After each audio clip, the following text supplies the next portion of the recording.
Hello everyone, welcome to the unfiltered byte. എല്ലാവർക്കും നമ്മുടെ പുതിയ വീഡിയോയിലേക്ക് സ്വാഗതം. ഇന്ന് നമ്മൾ ചെയ്യാൻ പോകുന്നത് ബ്ലാസ്റ്റ് മൂവിയുടെ റിവ്യൂ ആണ്. ബ്ലാസ്റ്റ് മൂവിനെ പറ്റി സിമ്പിളായിട്ട് പറയുകയാണെങ്കിൽ, സ്റ്റാർട്ടിങ് തൊട്ട് പടം അവസാനിക്കുന്നവരെ ടോട്ടൽ ബ്ലാസ്റ്റ് ആക്ഷൻ കൊണ്ട് തകർക്കുകയാണ്. നമ്മുടെ ഇതിൻ്റെ ഡയറക്ടർ ഒരു പുതിയ ആളാണ്. I think his name was Subhash K Raj. അദ്ദേഹത്തിൻ്റെ ഒരു ഡെബ്യൂ ഡയറക്ടറിൻ്റെ ഫസ്റ്റ് മൂവി തന്നെ ഈ രീതിയിൽ ഹിറ്റാവുക എന്ന് പറയുന്നത് അത് ഒരു വലിയ കാര്യമാണ്.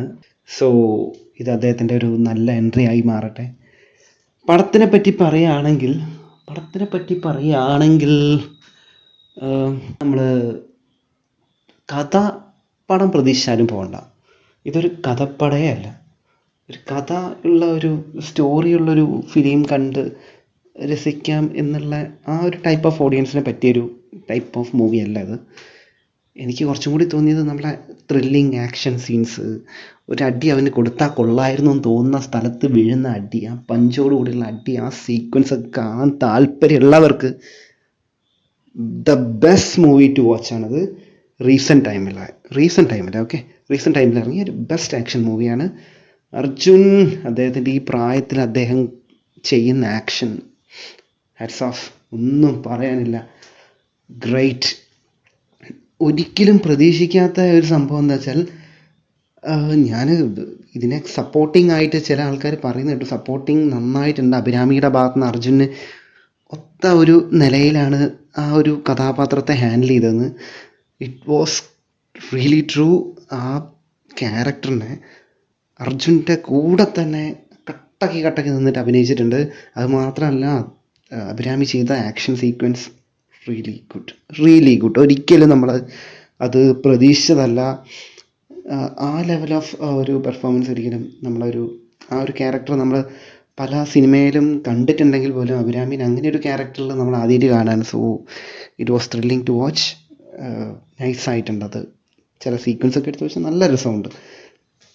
അതുപോലെ തന്നെ മകളായിട്ട് അഭിനയിച്ച അതുപോലെ തന്നെ പ്രീതി മുകുന്ദൻ. വാവ്!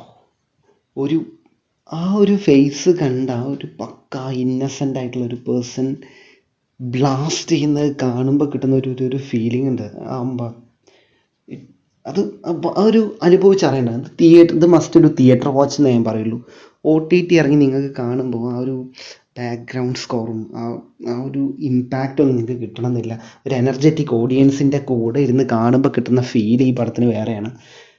ഒരു പക്ക ഒരു ആക്ഷൻ ത്രില്ലർ മൂവിയാണ്.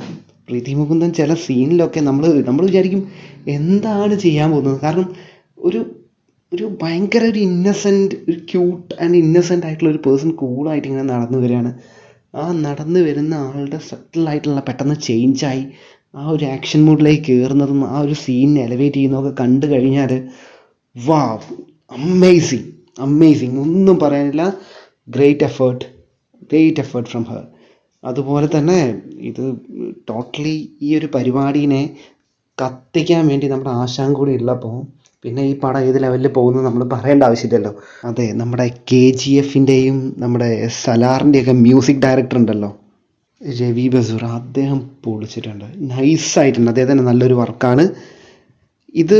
ഒരു ഇൻ ടോട്ടൽ നോക്കുകയാണെങ്കിൽ അർജുൻ്റെ ഒരു ടോട്ടൽ ഒരു ആക്ഷൻ ഹീറോ ആയിട്ടുള്ളൊരു കംബാക്ക് പോലെയൊക്കെ വേണേൽ നമുക്ക് പറയാം കേട്ടോ. അപ്പോൾ ആക്ഷൻ ഫിലിംസ് ഇഷ്ടമുള്ള ആൾക്കാർ ഇത് പോയി കാണുക. കഥപ്പടം എന്നുള്ള രീതിയിൽ നിങ്ങൾ കാണുകയാണെങ്കിൽ നിങ്ങൾക്ക് മേ ബി ഇഷ്ടപ്പെടാതിരിക്കാം. അതുമാത്രമല്ല, ഒരു ഗ്രേറ്റസ്റ്റ് മൂവി എന്നൊന്നും ഞാൻ പറയുന്നില്ല, പക്ഷേ ഗുഡ് ടു വാച്ച് മൂവിയാണ്. പക്ഷേ കാണുമ്പോൾ അത് തിയേറ്ററിൽ മാക്സിമം കാണുക. തിയേറ്ററിൽ കാണുമ്പോൾ നിങ്ങൾക്ക് ആ ഒരു സൗണ്ട് എഫക്റ്റോട് കൂടിയിട്ട് ആ ആക്ഷൻ സീക്വൻസ് കാണുമ്പോൾ അതൊരു പ്രത്യേക ഫീലായിരിക്കും. സോ എല്ലാവരും പോയി കാണുക. നല്ലൊരു മൂവിയായിട്ടാണ് എനിക്ക് പേഴ്സണലി ഫീൽ ചെയ്ത്. ഇഷ്ടപ്പെട്ട് ആരെങ്കിലും കണ്ടവരുണ്ടെങ്കിൽ കമൻറ്റ് ചെയ്യുക. Thanks for watching. Have A good day. എല്ലാവരും ഒന്നുകൂടി പറയുകയാണ്, എല്ലാവരും ലൈക്ക് ചെയ്യുക, സബ്സ്ക്രൈബ് ചെയ്യുക. ഇഷ്ടപ്പെട്ടാൽ നിങ്ങളുടെ ഫ്രണ്ട്സിനും ഫാമിലിക്കൊക്കെ ഷെയർ ചെയ്യുക. Thank you.